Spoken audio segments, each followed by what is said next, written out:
नमस्कार, मैं कुसुम। आप देख रहे हैं खबर हरपन न्यूज। अब चलते हैं आज की कुछ खास खबरों की ओर। उपनगर ग्वालियर थाना क्षेत्र में रिश्ते को तार तार करने वाला एक ऐसा मामला सामने आया है जहां एक शराबी पिता ने अपनी ही नाबालिग बच्ची से दुष्कर्म कर दिया। घटना के वक्त बेटी घर में अकेली थी। उपनगर ग्वालियर थाना क्षेत्र में रिश्तों को तार तार करने वाला एक ऐसा मामला सामने आया है जहां एक शराबी पिता ने अपनी ही नाबालिग बच्ची से दुष्कर्म कर दिया। घटना के वक्त बेटी घर में अकेली थी। उसकी मां मजदूरी के लिए बाहर गई हुई थी। शराबी पिता ने अपनी 11 साल की बेटी को खेलते हुए अपने पास बुलाया और उसके साथ दुष्कर्म कर दिया। जैसे ही लड़की की मां घर लौटी तो लड़की ने अपनी मां को घटना से अवगत कराया। अपने पति को खरी खोटी सुनाते हुए महिला ने पुलिस में शिकायत दर्ज कराई। पुलिस ने बयान के आधार पर मामला दर्ज कर लिया है। आरोपी फरार बताया गया है। पुलिस उसे तलाश कर रही है। पुलिस के मुताबिक लड़की का मेडिकल कराया गया है जिसमें दुष्कर्म की पुष्टि हुई है। दर्ज हुआ है, क्या पूरा मामला है? ग्वालियर थाना क्षेत्र में एक नाबालिग बालिका के साथ बलात्कार का प्रकरण पंजीबद्ध हुआ है। उसमें नाबालिग बच्ची की मां ने अपने पति के खिलाफ प्रकरण दर्ज कराया। बच्ची के साथ बलात्कार करने की घटना की पुष्टि हुई है। प्रकरण पंजीबद्ध करके आरोपी की तलाश की गई। आरोपी घर से फरार है। आरोपी को गिरफ्तार करने का प्रयास कर रहे हैं। आरोपी का बैकग्राउंड क्या था? क्या करता है? आरोपी मजदूरी करता है और शराब का नशा करता है। संभवतः नशे में ही ये गलत काम किया। शराब पीने के लिए पैसे देने से इनकार करने पर एक कलयुगी बेटे ने मां पर हमला कर दिया और फरार हो गया। शराब पीने के लिए पैसे देने से इनकार करने पर एक कलयुगी बेटे ने मां पर हमला कर दिया और फरार हो गया। पुलिस से मिली जानकारी के अनुसार राय कॉलोनी में रहने वाली 65 वर्षीय वृद्धा मुन्नी बाई पर उसके ही बेटे ने धारदार हथियार से हमला कर दिया और फरार हो गया। बताया जाता है कि आरोपी ने मां से शराब के लिए पैसे मांगे थे, जिसे मां ने देने से इनकार कर दिया तो उसने हमला कर दिया। पुलिस ने इलाज के लिए वृद्धा को जयरा अस्पताल में भर्ती कराया है और मामला दर्ज कर आरोपी की तलाश भी शुरू कर दी है। बेटा अपनी मां को मारा है, क्या पूरा मामला है? ग्वालियर थाना क्षेत्र के राय कॉलोनी इलाके में एक लड़के द्वारा अपनी 65 वर्षीय वृद्धा मां पर धारदार हथियार से हमला किया गया है। बच्चे ने शराब के लिए पैसे मांगे थे। मां के द्वारा इनकार करने पर उसने अपनी मां पर हथियार से हमला कर दिया। मां का इलाज जीएच में ट्रॉमा सेंटर में चल रहा है। पुलिस ने प्रकरण दर्ज कर लिया है। आरोपी अभी फरार है। मां का नाम क्या है? मुन्नी बाई 65 साल। और बच्चे का नाम लगेगा? इतनी नहीं बताएंगे। ग्वालियर के महलगांव इलाके में सर्वे नंबर 937 पर देवकृपा रियल्टी की जमीन पर ग्रामीणों द्वारा किए गए अवैध कब्जे को जिला प्रशासन ने खाली कराया। जिला प्रशासन ने अतिक्रमण विरोधी अभियान को जारी रखा है। इस बार अतिक्रमण विरोधी अभियान महलगांव में चलाया गया, जहां पर एसडीएम की मौजूदगी में यह कार्रवाई की गई। ग्वालियर के महलगांव इलाके में सर्वे नंबर 937 पर देव कृपा रियल्टी की जमीन पर ग्रामीणों द्वारा किए गए अवैध कब्जे को जिला प्रशासन ने खाली कराया। सुबह सुबह पहुंची प्रशासनिक टीम ने यहां एसडीएम अनिल बनवारिया के नेतृत्व में बेदखली की कार्रवाई की। इससे पहले आरोपियों को सिविल जेल भी भेजा गया था। ये सर्वे नंबर 937 है महलगांव का, और इसमें 1 बीघा ज़मीन है देव कृपा रियल्टी के नाम से। इस पर कब्जा कर रखा था ये गांव के ये गुर्जर ने, और उसमें काफ़ी समय से ये केस भी चल रहा था। तहसीलदार ने इसमें MPLRC धारा 250 में इनका बेदखली भी किया, और बेदखली के बाद में इनको हटाने के लिए भी कहा। फिर हमें लिखा कि इनको सिविल जेल भेजा जाए, और मैंने इनको सिविल जेल भेजने का नोटिस भी जारी किया था। और इसी बीच आज जो है कल निर्णय हुआ था वरिष्ठ स्तर पर, तो हम इसको आज अतिक्रमण को हटा रहे हैं। कितना लगभग 1 बीघा ज़मीन है करीब। बताया जा रहा है जो कब्जे करे हुए थे कई पीढ़ी से रह रहे 100 साल से 200 साल से। यही लोग बेच चुके हैं ज़मीन को, इन्हीं को बेच चुके हैं, और बेचने के बाद फिर अवैध अतिक्रमण कर रहे हैं। अवैध मालिक कौन है इसका? वर्तमान में देव कृपा रियल्टी है ना, फर्म है कोई, उसका है। नाम तो नहीं मालूम है ये कौन है। और उसमें भी एक को हमने जिला बदर की कार्रवाई के लिए प्रस्तावित है, तो उसको भी हमने बिठाना है, जो है उसमें भी कार्रवाई करेंगे कुछ जो है। जयरोग अस्पताल के सुपर स्पेशलिटी अस्पताल की 4थी मंजिल पर शनिवार की दोपहर को भीषण आग लग गई। बताया जाता है कि आग आईसीयू में लगी है, जहां कोरोना के 9 मरीज भर्ती थे। 2 मरीज इस आग में झुलस गए हैं। जयरोग अस्पताल के सुपर स्पेशलिटी हॉस्पिटल के 4थे फ्लोर पर शनिवार की दोपहर भीषण आग लग गई। बताया जाता है कि आग आईसीयू में लगी, जहां पर कोरोना के करीब 9 मरीज भर्ती थे। पहले अस्पताल प्रबंधन ने खुद ही आग पर काबू पाने का प्रयास किया, लेकिन जब आग बेकाबू होने लगी तो दमकल अमले को सूचना दी गई। घटना की सूचना मिलते ही जीआर मेडिकल कॉलेज के डीन डॉक्टर एस.एन. अयंगर और जेएच अधीक्षक डॉक्टर आर.के.एस. धाकड़ भी मौके पर पहुंच गए। जानकारी के मुताबिक आग में 2 मरीज भी झुलसे हैं, जिनका उपचार किया जा रहा है। 4th फ्लोर पर आगजनी की घटना के बाद स्टाफ और सिक्योरिटी स्टाफ बढ़ती मरीजों को निकालने के प्रयास में जुट गया। वहीं एडीएम सहित अन्य प्रशासनिक अमला भी मौके पर पहुंचा और कार्रवाई में जुटा रहा। हमारे संवाददाता मोनू राठौर की खबर। योगी बाड़ा सब स्टेशन पर ड्यूटी तैनात थे।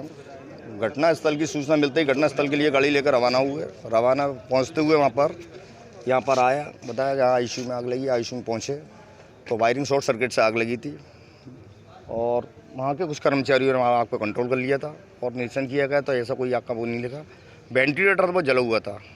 बाकी पेशेंट के बारे में कोई जानकारी नहीं है कि घायल अवस्था में क्या स्थिति थी। पेशेंट सुनने में आ रहा है उसके ऊपर, सुनने में आया तो हमने आंखों से तो अपने देखा नहीं है, मेरा ये समझ आता। क्या स्थिति है? अब स्थिति के आग पे कंट्रोल हो चुका है, सब देख लिया। Thank you. निश्चित रूप से प्रशासन की अस्पताल प्रबंधन की लापरवाही है और आग क्यों लगी है, किन कारणों से लगी है, जांच का विषय। हमारी बिल्डिंग नहीं है, इसमें लाइट फिटिंग नहीं है और जो स्थिति है वो स्थिति ये है कि इतना बड़ा फायर सिस्टम लगा हुआ है, वो फेल हो गया और हमको नगर निगम को उनको बुला के इनको आग पर काबू पाया गया है। अंदर की स्थिति तो किसी को अभी दिख नहीं रही है, अंदर क्या हुआ है, कितने मरीज कितने झुलसे हैं, लेकिन ये पता लगा है। अधीक्षक महोदय ने बताया कि 2 मरीज झुलसे हुए हैं, उनका इलाज चल रहा है। पूरे वार्ड को 9 मरीज थे, उनको शिफ्ट कर दिया गया है। आने वाले समय में इसकी जांच का विषय है, लेकिन अभी तत्काल स्थिति ये है कि मरीजों को उनको इलाज की मिले, मरीजों को व्यवस्था मिले। यहाँ अव्यवस्थाएं हैं, मरीज परेशान हो रहे हैं। कोरोना पीरियड बाढ़ है, कोरोना से वैसे ही सांस लेने में तकलीफ हो रही है लोगों को। उस तरह से धुआं है, आग लगी है, उससे कितनी परेशानी मरीजों को हुई है जो अभी पता लगेगा, लेकिन इसकी जांच होना चाहिए। किन कारणों से लगी है, कैसे लगी है, इसकी जांच होनी। लगभग 2 बजे सुपर स्पेशलिटी हॉस्पिटल में एक शॉर्ट सर्किट की वजह से आग लगी थी। उसमें थोड़ा सा धुआं भी हुआ था उसमें, और वहाँ पे जो 9 पेशेंट थे उनको 2nd फ्लोर में शिफ्ट किया गया था। 2 पेशेंट को माइनर बर्न इंजरी भी हुई थी, जिसको ट्रीटमेंट चल रहा है। कोई भी व्यक्ति खतरे में नहीं है, सब खतरे से बाहर। कांग्रेस नेता अशोक सिंह के परिजनों के मैरिज गार्डन पर प्रशासन द्वारा की गई कार्रवाई के विरोध में शहर जिला कांग्रेस की कमेटी ने फूलबाग चौराहे पर धरना दिया। कांग्रेस नेता अशोक सिंह के परिजनों के मैरिज गार्डन बालाजी गार्डन पर हुई प्रशासन द्वारा कार्रवाई के विरोध में शहर जिला कांग्रेस कमेटी ने फूलबाग चौराहे पर धरना दिया। दरअसल एक दिन पूर्व ही शहर जिला कांग्रेस कमेटी ने ग्वालियर में 12 जगह पर ज्योतिरादित्य सिंधिया के पुतले भी जलाए थे। कांग्रेस कमेटी का कहना है कि यह सब कार्रवाई ग्वालियर से संबद्ध रहे। ग्वालियर से भाजपा के राज्यसभा सांसद ज्योतिरादित्य सिंधिया द्वारा की जा रही है। उनके द्वारा विशेषकर निशाना बनाते हुए कांग्रेस नेताओं पर निशाना बनाया जा रहा है और उनकी संपत्ति को नुकसान पहुंचाया जा रहा है, जिसको कांग्रेस पार्टी सहन नहीं करेगी और ईंट के जवाब पत्थर से दिया जाएगा। सिंधिया होश में आओ, होश में आओ, होश में आओ, सिंधिया होश में आओ, होश में आओ, होश में आओ। तानाशाही नहीं चलेगी, नहीं चलेगी, नहीं चलेगी। शिवराज चौहान होश में आओ, होश में आओ, होश में आओ। तानाशाही बंद करो, बंद करो। अरे पुलिस की दम पर ये सरकार नहीं चलेगी, नहीं चलेगी। देखो, ज्योतिरादित्य सिंधिया जी के इशारे पर कांग्रेस के एक एक कार्यकर्ता को, कांग्रेस के नेता को टारगेट किया जा रहा है। बदले की भावना से कार्रवाई की जा रही है। शहर में कार्रवाई होना चाहिए, भूमाफियों पर कार्रवाई होना चाहिए। कांग्रेस पार्टी उनके साथ है, लेकिन अगर द्वेषपूर्ण कार्रवाई, दलगत भावना से द्वेषपूर्ण कार्रवाई की जाएगी, उसका कांग्रेस पार्टी विरोध करेगी। गरीबों के आशाने उजाड़े जाएंगे तो कांग्रेस पार्टी विरोध करेगी।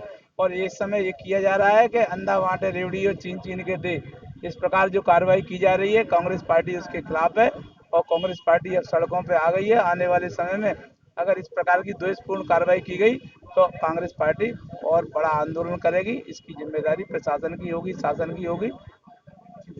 सरकार पहले हम शुरू से देखें तो सकलेचा जी की भी रही, पटवा जी की भी रही, कैलाश जोशी जी की भी रही और माननीय शिवराज सिंह जी की 15 साल रही सरकार। लेकिन जब से भाजपा में हमारे आदरणीय सिंधिया जी पहुंचे हैं, तब से जो द्वेषपूर्ण जो कार्रवाई चल रही है भाजपा के द्वारा, इसका हम पुरजोर विरोध करने के लिए आज यहाँ बैठे हैं।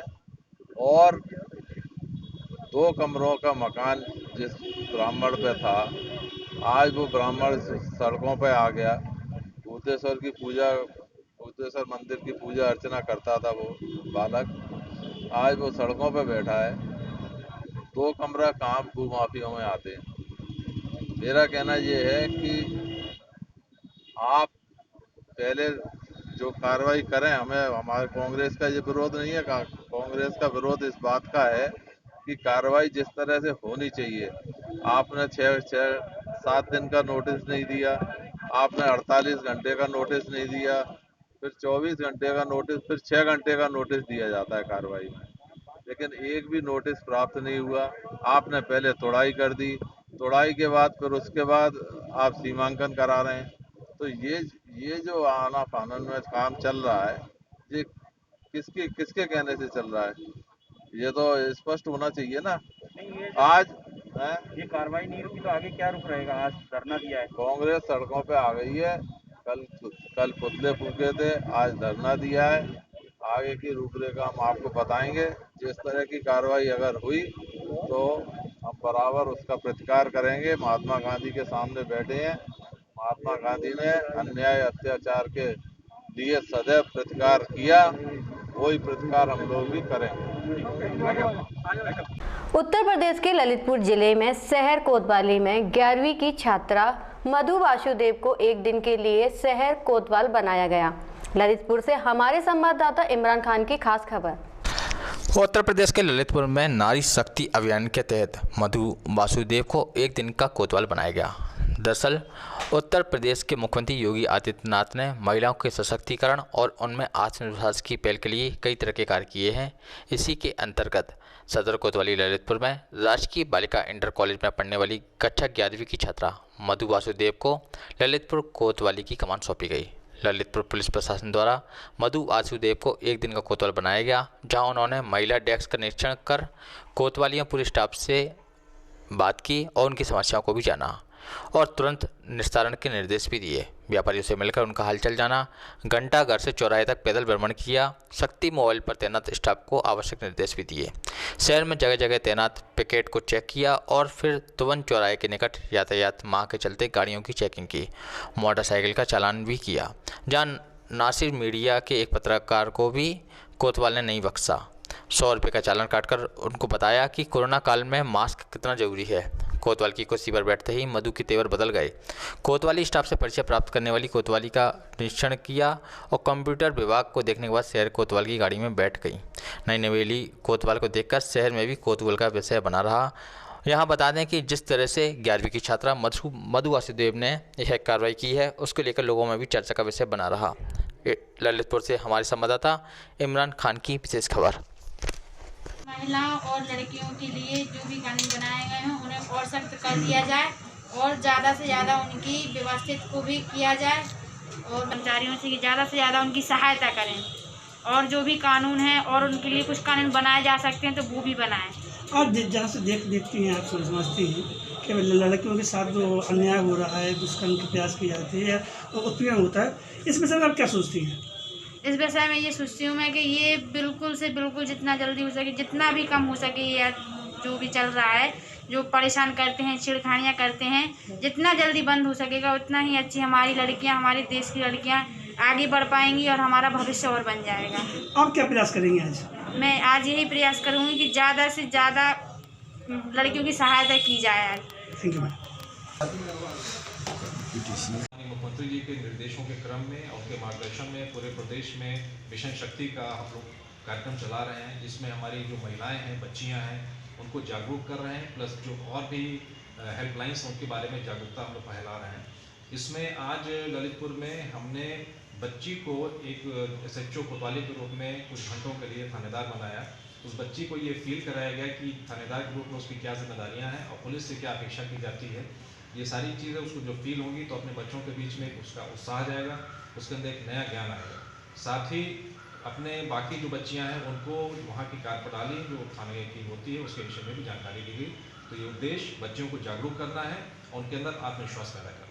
भाजपा के नेता ज्योतिरादित्य सिंधिया के विरोध में कांग्रेस द्वारा किए जा रहे प्रदर्शन को लेकर भाजपा के नेताओं ने पुलिस अधीक्षक से मिलकर इस संबंध में उचित कार्रवाई की मांग की। भाजपा नेता ज्योतिरादित्य सिंधिया के विरोध में कांग्रेस द्वारा किए जाए प्रदर्शन को लेकर भाजपा नेताओं ने पुलिस अधीक्षक और जिला प्रशासन से मिलकर एक ज्ञापन सौंपा। उनका कहना था कि यह सब कार्रवाई प्रशासन द्वारा की जा रही है, जबकि भाजपा के एक बड़े नेता को निशाना बनाया जा रहा है, जो कि पूरी तरह से गलत है। उन्होंने कहा कि अगर भविष्य में इस तरह की कार्रवाई कांग्रेस द्वारा जारी रही तो फिर हमारे द्वारा भी ईंट के जवाब पत्थर से दिया जाएगा और कांग्रेस नेताओं का विरोध भी पूरे शहर में किया जाएगा। इसको लेकर पुलिस अधीक्षक और जिला प्रशासन ने उचित कार्रवाई की बात कही है।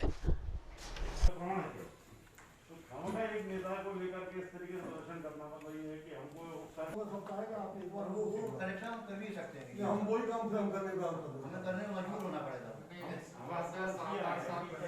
ऐसी नौबत ना आए इसकी आपको पहल करना चाहिए। 7-8 साल पहले ऐसा स्थिति आई थी, हम लोगों को इनको बिठा के चिपटाया इसी तरह के, देखो ऐसा मत करो, फिर हम लोगों ने भी चैलेंज कर दिया। आज हम कर देंगे, कल तुम हमारे नेता खुद चला रहे हो, कल तुम्हारा नेता ग्वालियर प्रवेश कर रहा है, हम कानून करेंगे। ये सारी बातें हमने इसमें विभिन्न मित्रों की मदद से दर्शाई है, जो आपके लिए लाए हैं। आपको एक्चुअली क्या है, युवाओं से प्रेरित हो गए लोकतंत्र में विरोध करने का अच्छा सबको है शांतिपूर्ण तरीके से, लेकिन व्यक्तिगत हमले की राजनीति करना ये ठीक नहीं। सिंधिया जी का कहना है ना, प्रशासन की एक प्रक्रिया उसके तहत अतिक्रमण अभियान चल रहा है। क्या कमला सरकार का नहीं चला? उनके टाइम में पूरे प्रदेश में चला, ग्वालियर में चला, गाँव सारे निवेदन ये था प्रक्रिया को रोकना नहीं चाहिए।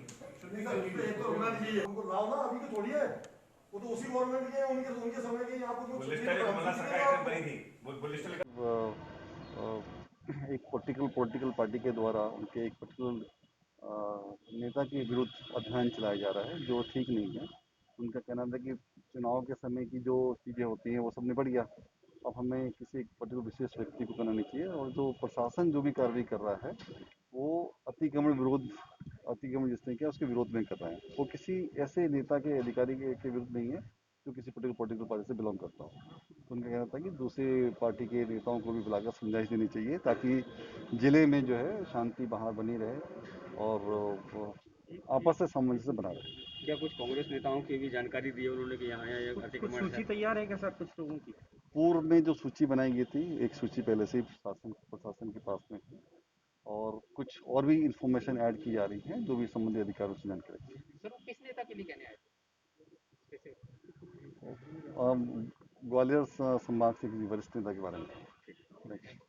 अब होगी आपसे अगले बुलेटिन में मुलाकात, तब तक के लिए नमस्कार।